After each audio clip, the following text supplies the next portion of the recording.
Selamat datang di video kami yang berjudul Jejak Rempah. Pada video kali ini kami akan membawa Anda menyusuri kisah rempah-rempah yang tak hanya menjadi kebanggaan Indonesia, tetapi juga telah mengubah wajah dunia. Rempah-rempah seperti cengkeh, pala, lada, dan kayu manis adalah bukti kekayaan tanah air yang menjadi daya tarik bangsa-bangsa besar dunia. Selama berabad-abad, mari kita bersama-sama menelusuri jejak rempah, kisah tentang perjalanan, perjuangan, dan kegunaan Nusantara di mata dunia. Oke, namun apakah kalian tahu bahwa rempah-rempah yang menjadi simbol kekayaan Nusantara ternyata membawa dampak yang tidak selalu manis? Ketika bangsa-bangsa asing menyadari betapa berharganya rempah-rempah, Nusantara menjadi sasaran ekspansi dan kolonialisasi oleh Portugis, Spanyol, Belanda, hingga Inggris berlomba-lomba untuk menguasai perdagangan rempah. Di balik kisah kemakmuran rempah, ada monopoli perdagangan, penjajahan, bahkan penindasan yang menjadi catatan kelam dalam sejarah. Bagaimana kekayaan alam yang seharusnya membawa manfaat besar bagi bangsa kita, justru menjadi penyebab perpecahan dan penderitaan. Dan yang lebih penting, apa yang kita dapat pelajari dari sejarah panjang ini untuk masa depan. Kisah rempah-rempah dimulai sejak ribuan tahun lalu. Nusantara, khususnya Kepulauan Maluku, dikenal sebagai surga rempah-rempah dunia. Pala dan cengkeh tumbuh subur di tanah abuan vulkanik Maluku. Dan itulah yang membuatnya begitu unik dan berharga. Pada awalnya, pedagang-pedagang rempah-rempah dilakukan oleh para pedagang lokal yang menjual hasil bumi ke pelabuhan-pelabuhan di Asia. Pedagang-pedagang India, Cina, dan Arab menjadi perantara utama yang membawa rempah-rempah ke wilayah barat. Namun, segalanya berubah pada abad ke-15 ketika bangsa Eropa menemukan jalur laut menuju Nusantara. Pada saat itu, rempah-rempah menjadi komoditas yang lebih berharga daripada emas.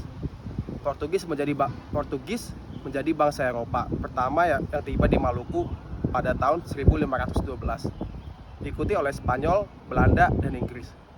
Mereka semua ingin menguasai perdagangan rempah-rempah demi kekuasaan ekonomi dan politik. Kolonialisme pun mulai memonopoli perdagangan.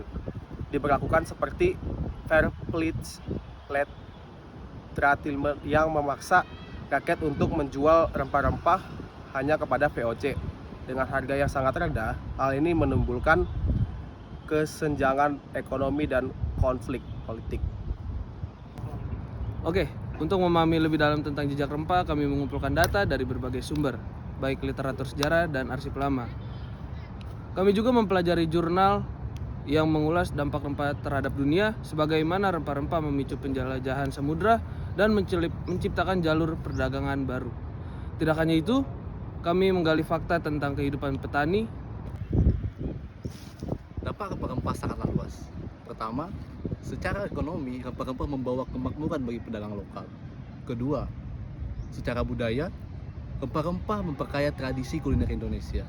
Setiap masakan khas Nusantara seperti rendang, soto, atau opor tidak akan sama tanpa sentuhan rempah-rempah seperti lada, kunyit, dan kayu manis.